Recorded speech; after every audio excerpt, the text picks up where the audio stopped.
Hey there, welcome to your weekly astrology forecast for December 14th through the 20th, 2020. This week we have a lot of dynamic changes. We have a solar eclipse, we have Jupiter and Saturn changing signs, and these are all events that don't happen very often. So I'm excited to share the astrology of this week with you. My name is Shauna. I am an astrologer and a counselor in San Diego, and in this video I'll share with you the astrology, what's going on, and how to make the most out of this week and beyond. First things first is we have a total solar eclipse that's happening on Monday the 14th. This is exact at 8:16 a.m. Pacific time, and it's happening in Sagittarius at 23 degrees of Sagittarius. And so eclipses are a time of rapid transition, rapid change. It can feel as though it's like meant to be or fated, or things are completely out of your control as far as how they're changing. And I realize that may sound a little bit scary, but the more that you watch and listen and really go with the flow of this process, the easier things are going to be for you. That being said, it is a time of transition, and so there is some instability. This is heightened or amplified by the solar eclipse being in the sign of Sagittarius. And Sagittarius is a mutable sign, which means that it is itself a sign of transition. It's a sign of movement, and it's also a fire sign, which also is about passion and moving from instinct. So we have all of these themes around transition and change and moving in a very rapid kind of way. Now, you can definitely do things to make this a little bit easier for yourself, and so I'll have some tips for you on how to work with this, but I want you to know that this is a time of change. This is a time of transition, and the more that you slow yourself down and really notice what it is that's changing and where it is that you're being drawn toward, that's kind of like the secret sauce, is like really paying attention to what is actually happening here, what is actually happening in your life. Now, the other changes that are happening, so we have a lot of transition this week that again is happening this week, but it's also long term as well. So we have Jupiter and Saturn changing signs. Now, this does not happen very often. Jupiter changes signs about every year, and Saturn changes signs about every 2.5 or 3 years. So this is so important because it doesn't happen very often, but also Jupiter is the planet that is about growth and expansion. We could say that it is the planet of manifestation from an idea. It's like this awareness, this like, I want to do everything. That's what Jupiter says. And Saturn is about the diligence and the effort and the long-term actions that it takes to manifest something. So these planets are both about creating something in the external world. Jupiter, it's more about the vision and being inclusive and taking on a lot, like growth, expansion, learning new things, trying new things. And Saturn is about putting yourself to, it's almost like there's a need to like really focus in order to create, is what Saturn is about. For this reason, Saturn is associated with boundaries, with limitations, with being told no also. So what does all this mean? So a part of this is that Jupiter and Saturn are moving from Capricorn to Aquarius.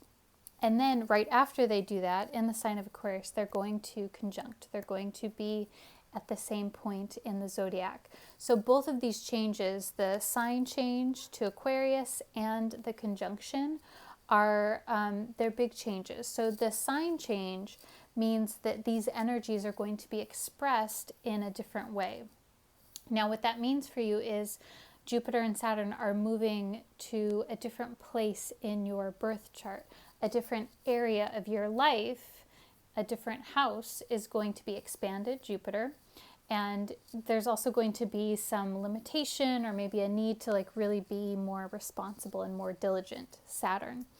The other part of this is that these two coming together, it is this like birth almost of something new. A conjunction is, you can think of a conjunction as like a new moon, because a new moon itself is a conjunction of the sun and the moon together. They come together and there is a reimagining of something new.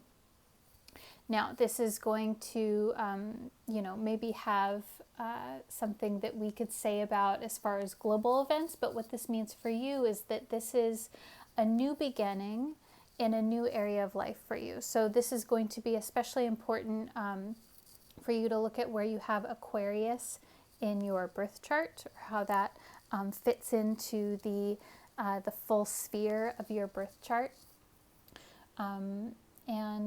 Again, it is this something new. So you may notice something more dramatic happening, especially if you have something going on with the eclipse in your birth chart. But I feel that the Jupiter-Saturn conjunction is going to be more subtle because it is this new moon feeling. And in a new moon, it is more of an inward, internal shifting. But that being said, it's a big change. So as far as Saturn especially, I want you to be thinking about what it is that has been really taking your time and your focus and your effort from December 2017 to now. This is because Saturn was in Capricorn from December 2017 until now. And so this is like a big chunk of your life, this wherever you were really having to be diligent or to put in a lot of effort, what just has generally been taking your time, like this is all Saturn stuff.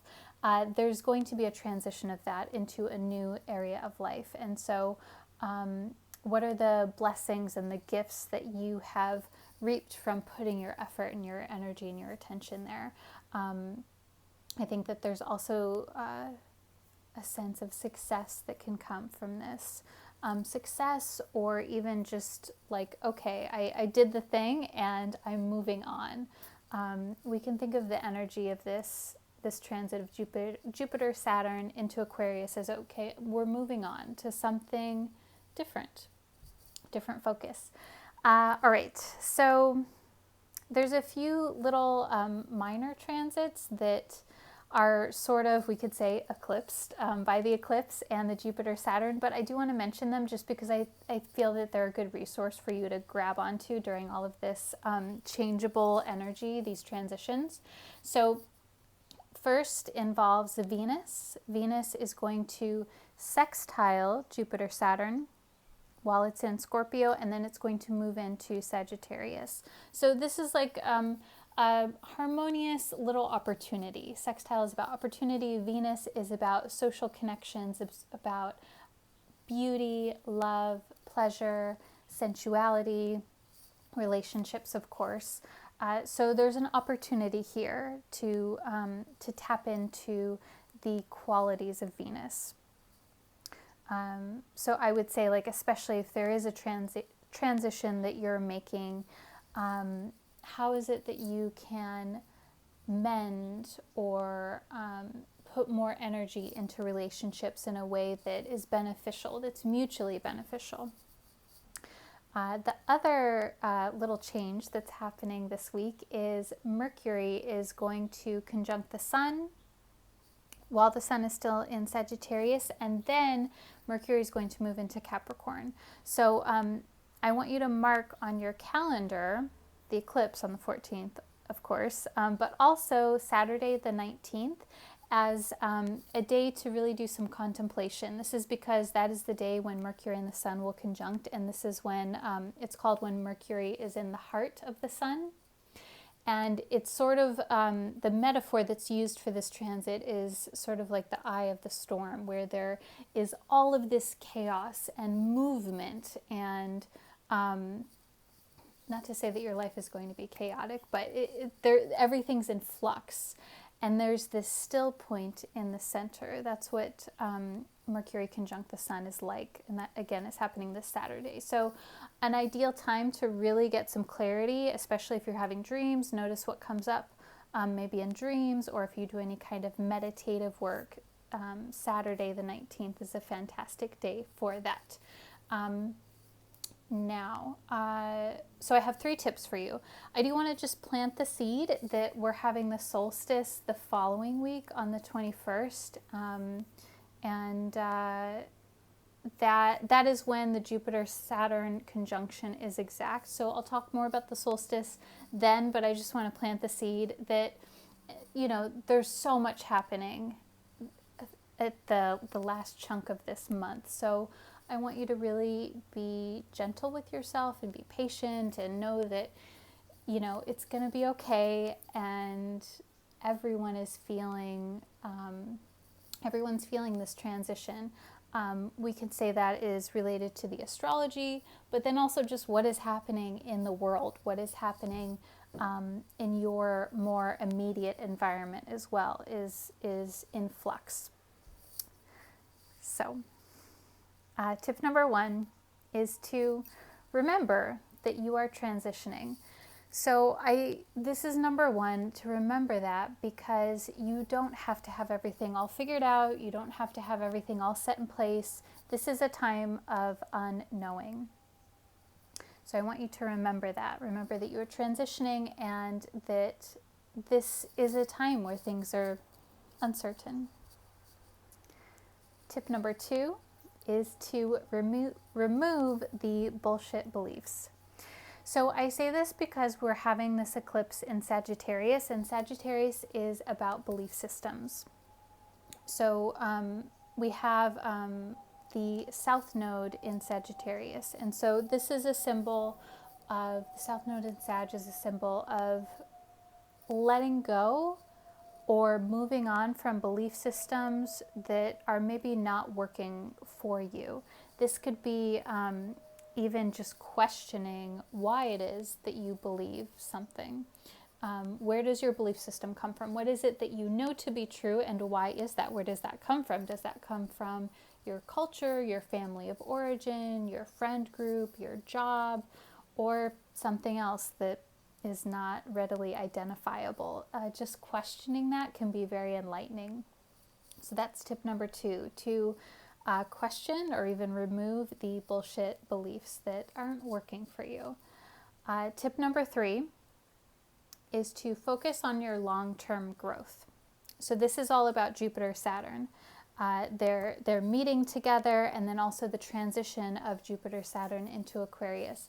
I want you to be thinking, what is it that you want to grow? Where is it that you're going? These are all Saturn questions. Saturn wants to know, what is it that is really in alignment? What is it that is authentic for you? And in the long term, like not just right now, what would be pleasurable or nice, although we want to think about those things as well. Self-care is important. But also, what is it that you're moving towards? What is it that you are gestating and developing? What is the life that you are creating for yourself? I am sending you so much love. That is your weekly forecast for this upcoming week. And I'm wishing you well, sending you love, comfort, peace, and health. I'll talk to you soon. Bye.